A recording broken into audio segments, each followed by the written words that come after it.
What's up, YouTube? It's Okie Dokie, and boy do we have a lot to talk about today. These past few weeks have been kind of strange. Aimbots, Discord bots, YIF bots, furry bots, thought bots, clear chat bots, just about any bot that you can think of plaguing the innocent servers of casual TF2. Now that we're all under quarantine, we're all kind of forced to stay at home, and many now have time to play the game that they would, normally play when they got home from school or work. However, some people don't have anything better to do than to try and ruin the fun of the game that's been through it all. Team Fortress 2 feels like it's been on its last leg, and things, they just have been seeming to get worse and worse. Literally every game that I joined for the past week had some sort of bot or hacker that we had to kick. Now, simple annoyances like clearing the chat or spamming Discord invites are relatively harmless, but what we're dealing with right now is much more serious. As of this morning, there have been many reports that the source code for TF2 was leaked. Now, what's so harmful about that, you might ask? I mean, sure, you can just go into the guts of the Steam app's Team Fortress 2 folders and just look at all of the game's assets and files there, but the problem with releasing and leaking the actual source code that the game's engine runs on is that hackers can pinpoint specific vulnerabilities in the engine's structure and target them, or go around specific security walls or roadblocks. According to Tech Radar, the Team Fortress 2 subreddit's mod Demoman shared that the source code was an older version that was actually leaked around a year or 2 years ago, so roughly around 2017. Demoman also says that it's unlikely but not impossible that remote code execution could happen. Now, remote code execution is particularly dangerous because this allows for code to be, run remotely, as the name suggests. The malicious code can be run without the host computer showing signs or signals, and even without the unsuspecting user even knowing. TechRadar also claims that RCE hasn't been officially confirmed, but the possibility of it poses a threat.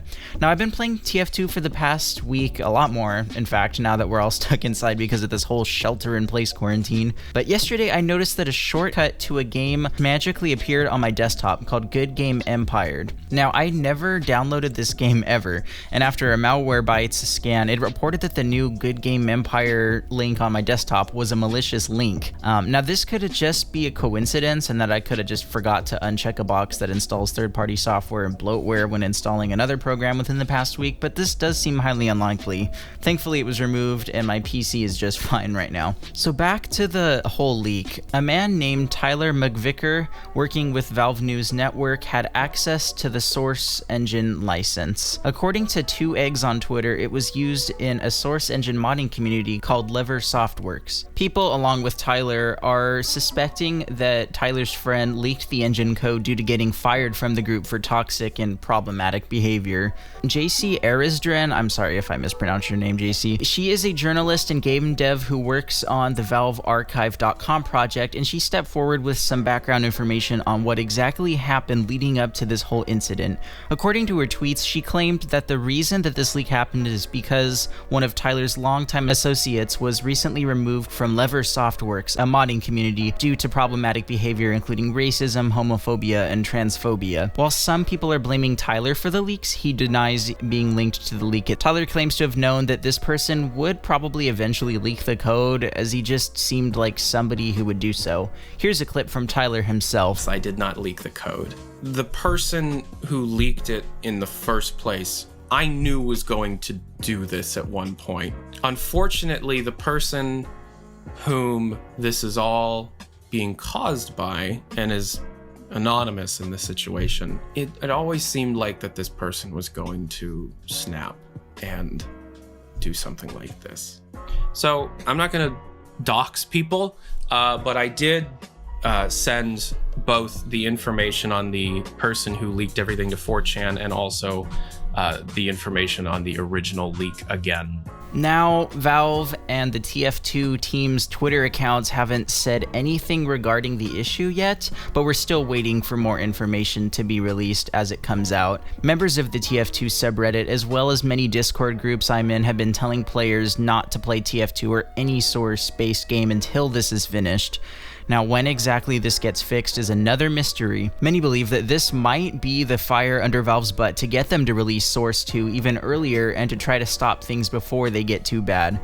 Now, my advice to you is to not play on public servers, period, for the time being. Now, there are going to be a lot more hackers in the games and lobbies, as we've seen within the past week now, because of these people now being able to understand exactly how the game runs and function deep down. And you should be fine to play in offline modes or local servers with your friends, but please stay away from public servers at all costs.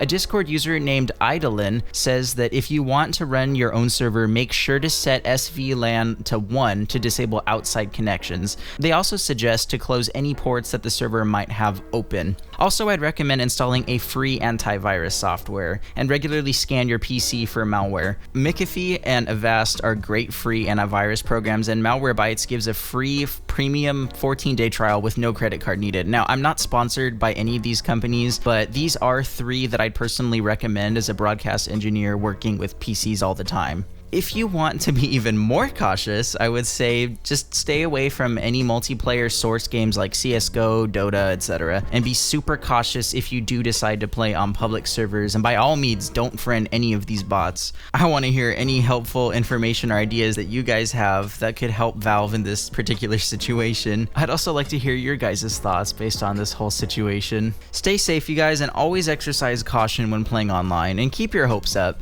I'm not giving up on TF2 and have faith in Valve. I mean, look at how quick they were to patch these lag bots. The Team Fortress 2 community is one of the strongest I've ever seen by far, and we've gone through a lot in the past, and we can definitely come out of this. I would just find some other games to play in the meantime while Valve works through all of this. I hope this video was helpful and I was able to share some of this information with you all.